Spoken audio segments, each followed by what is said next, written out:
Eti mchumia juani hulia kivulini. Je, unajua udongo aliochanganya Mwalimu Julius Nyerere kipindi cha Muungano uliwekwa wapi na una kazi gani?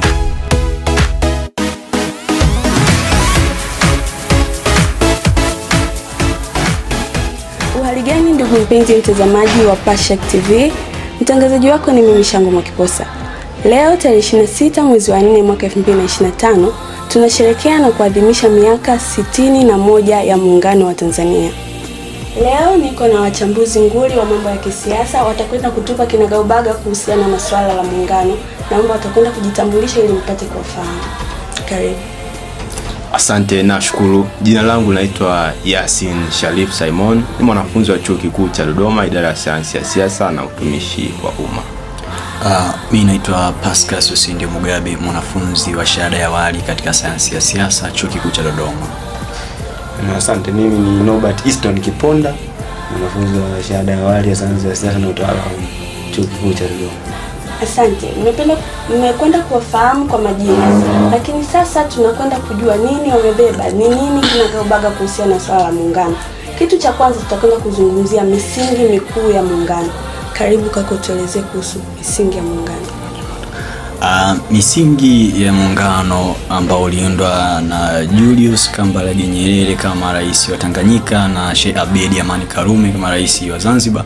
Msingi ya Muungano ambayo imesaidia kufika miaka 61 na kuendelea kudumu ni pamoja na ifuatayo. Moja, ni mazingira wezeshi na rafiki baina ya hizi nchi zilizoamua kuungana. Tunaangalia viongozi walivyoamua kuungana, waliungana kwa nia njema, wakiwa na lengo la kuleta umoja ili kuleta maendeleo ya kijamii, kisiasa na kiuchumi hapo baadaye. Na ni muungano pekee duniani ambao viongozi na wananchi wake waliamua kuungana kwa hiari, tofauti na miungano yote. Kwa mfano tuangalia kule Eritrea na Ethiopia ziliungana 52 zikaja kuvunjika 62 ambazo zilikuwa zimeshinikizwa na Umoja wa Mataifa.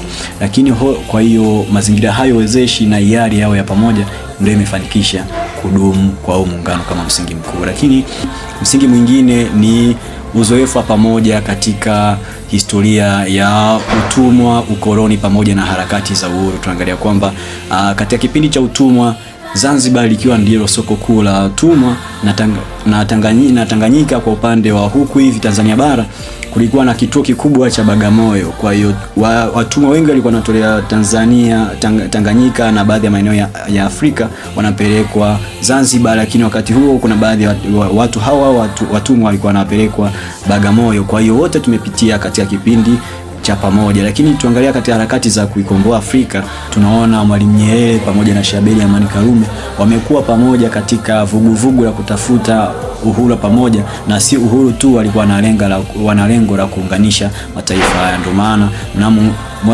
mwezi Septemba mwaka 1958 waliamua kuunda vuguvugu la nchi ambazo zinatafuta uhuru kwa upande wa Afrika Mashariki na Afrika ya Kati, uliojulikana kama PAFMECA, yani Pan African Freedom Movement for Eastern and Central Africa.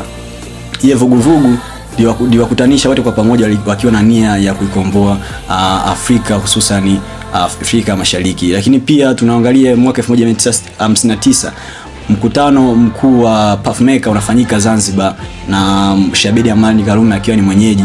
Hii ilileta dhana ya umajumui ambayo ilitokea hata kabla ya hizi nchi kupata uhuru. Lakini tunaangalia hata baada ya kupata uhuru Tanzania kwa mara ya kwanza anakuwa mwenyeji na kuwa makao makuu ya kamati ya ukombozi wa nchi za Afrika ambazo zilikuwa zijapata uhuru kwa wakati huo. Kwa hiyo hii inaleta dhana kwamba uhuru umejengwa juu ya misingi ya historia pamoja ambayo imezikutanisha na kuendelea kuamini kwamba tutaendelea kuhudumisha. Lakini kitu kingine tunaangalia uwiano sawa katika mgawanyo wa mamlaka na ustawi. Na hoja kuu pamoja na saa nzito aliyokuwa akitoa Mwalimu Nyerere ni kutambua uhuru wa Zanzibar kama nchi ambayo ilihiari kuungana pamoja na Tanganyika kuunda Zanzibar. Hivyo mamlaka yake na madaraka yake alisisitiza kwamba yaheshimiwe, na alisisitiza kwamba inapokuja swala muungano inabidi pande mbili zote ziafikiane hata kama si kwa idadi, lakini kwa mawazo na itikadi katika swala lolote. Kwa mfano tuangalia mchakato wa mabadiliko ya hoja za muungano au masuala ya muungano, alisisitiza lazima yahusishe pande mbili, na kwa upande wa serikali ya Jamhuri ya Muungano wa Tanzania ikubaliane pamoja na theluthi mbili ya Baraza la Mapinduzi kwa upande wa Zanzibar. Misingi hiyo imeleta hali ya upamoja katika kusuluhisha changamoto, na tunaona katika awamu ya tatu ya Benjamin Mkapa mwaka 1999 ilivotokea changamoto kuhusiana na masuala ya muungano, aliunda kama tume iliyojulikana kama tume ya Jaji Kisanga, ambayo ilikusanya maoni ya watu takriban 600,000 kutoka juu ya masuala ya muungano, kuangalia kwamba hali ya muungano na namna gani watu wanaokubali muungano. Katika wale watu 600,000, 88% walikubaliana kwamba waliendelea kusapoti kwamba tuendelee kuwa na muungano pamoja. Kwa hiyo chini ya misingi hiyo ya makubaliano na historia pamoja na mazingira ya wezeshi na rafiki, muungano wetu ndio maana umeendelea kudumu kwa zaidi ya miaka 60 sasa, 61. Asante. Asante. Ndugu mtazamaji, nafikiri umeelewa kuhusiana na misingi ya muungano wa Tanzania. Lakini pia kumekuwa na nadharia tofauti kuhusiana na swala la muungano. Zipo dhana potofu, lakini pia zipo dhana za usahihi kuhusiana na swala la muungano. Tunaenda kumsikiliza pia mchambuzi wetu kuhusiana na swala hili. Karibu. Nakushukuru sana ndugu mtangazaji kwa swali zuri sana. Ni kweli, nitatoa hoja mbili. Hoja ya kwanza, ipo dhana watu wanadhani kila jema linalofanyika upande wa Afrika kwamba kuna mkono wa mzungu. Tazama katika kitabu ambacho kimeandikwa na Amri Wilson cha mwaka 1989. Huyu ni mwandishi wa habari na mwandishi wa vitabu ambaye anaishi Uingereza, mwenye asili yake nchini India.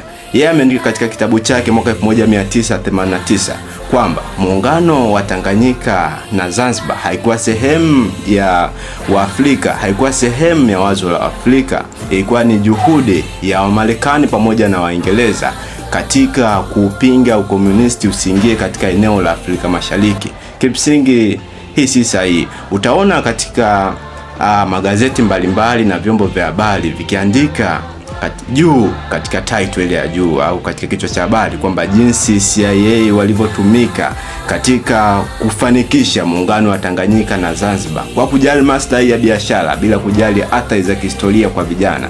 Kimsingi hii inaendelea kuathiri historia ya vijana na historia ya taifa.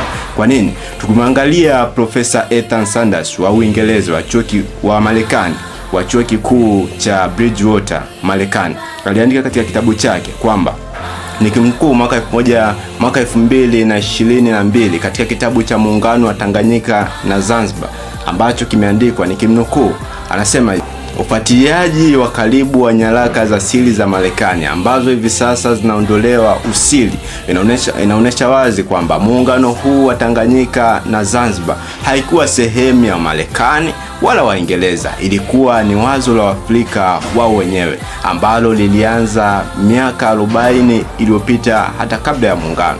Vile vile hoja ya pili ambayo tunataka tuiangalie vizuri ni ile picha ya Mwalimu Julius Nyerere akiunganisha udongo, akichanganya udongo wa Tanganyika pamoja na Zanzibar. Tumeuliza maswali, kwa nini Sheikh Abeid Amani Karume hayupo katika ile picha?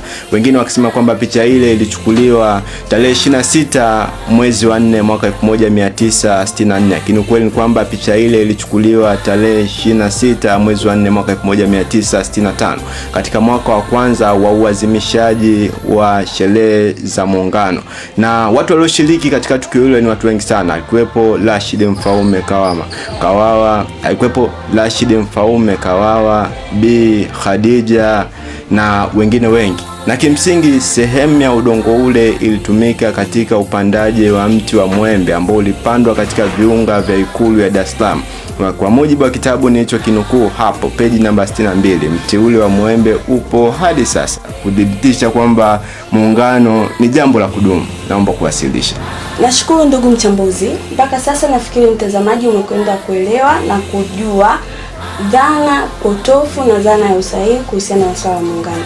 Kwa kumalizia, tunakwenda kusikiliza mafanikio ya muungano tangia mwaka 1964 mpaka sasa tunasherehekea miaka 61. Tunaenda kuangalia ni mafanikio yapi yameweza kutokea. Karibu ndugu mchambuzi. Asante sana. tupo katika mafanikio na tupo katika miaka 61 ya muungano wa Tanganyika na Zanzibar kwa maana ya Tanzania. Naam, kwenye mafanikio ya muungano wa Tanganyika na Zanzibar naweza nikauelezea kwenye mambo mawili kimsingi. Moja ni kwenye ujumuishaji wa rasilimali na uchumi, na mbili kwenye amani na utulivu. Nikianza na ujumuishaji wa rasilimali na uchumi. Moja mafanikio ambayo Tanzania kwa maana ya Jamhuri ya Muungano wa Tanzania ilikuwa kama zao la muungano ni ujumuishaji wa rasilimali na uchumi. Tanzania imekuwa ikijumuisha uchumi wa bara na Tanzania visiwani. Nikianza na Tanzania bara, nikiangalia Serengeti, Ngorongoro, pamoja kule visiwa ambavyo vipo na Zanzibar yenyewe, kisiwa cha Zanzibar yenyewe kama kivutio cha utalii, vimekuwa vikileta tija katika maendeleo ya taifa kwa ujumla.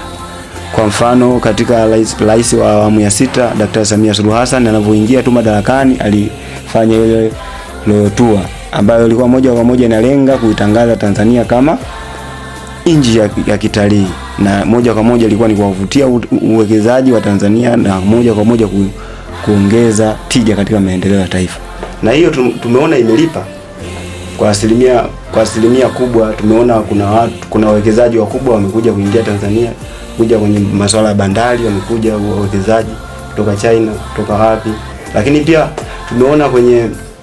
tumeona baadhi ya watalii au tuna viongozi wakubwa wa kidunia ambao tukiangalia mfano ile tukio la juzi amefika rais wa Manchester United. Ni moja ya mafanikio ya Tour ambayo pia ni matunda ya muungano wa Tanganyika na Zanzibar. Na tukimwangalia moja kwa moja naye rais wetu wa Jamhuri ya Muungano wa Tanzania akiwa anatokea Zanzibar. Hiyo inaonesha kabisa kuna ujumuishaji fulani ambao ni mafanikio ya muungano wa Tanganyika na Zanzibar. Lakini pia nikirejelea kwenye swala la amani na utulivu. Kwenye amani na utulivu, Tanzania imeendelea kuwa kitovu cha amani kwa ukanda wa Afrika Mashariki. Tunaangalia nchi ambazo pamoja na kwamba nchi za jirani zimekuwa zikikutwa na migogoro, kwa mfano Rwanda, kwa mfano Burundi, kwa mfano Somalia, lakini Tanzania haijaguswa na machafuko ya amani, ikiwa ni mojawapo ya tunda la muungano. Kwa ule muungano umetengeneza jeshi la wananchi wa Tanzania ambayo JWTZ, ambayo kazi yake kubwa ni kulinda mipaka ya Tanzania na kulinda amani ya nchi. Kwa hiyo kupitia hivyo imeleta amani ambayo moja kwa moja inaleta kuwa Tanzania kuwa ni kitovu cha amani Afrika Mashariki, Afrika na dunia kwa ujumla. Asante sana. Na mtazamaji, tumefikia tamati ya kipindi hiki. Mwisho wa kipindi hiki ni mwanzo wa vipindi vingine. Ulikuwa nami mtangazaji wako Shangwe Mwakiposa. Na katika kurasa zetu za kijamii Facebook, Instagram pamoja na Twitter utatupata kwa Pashak TV. Usisahau kulike, kushare na kucomment. Asante.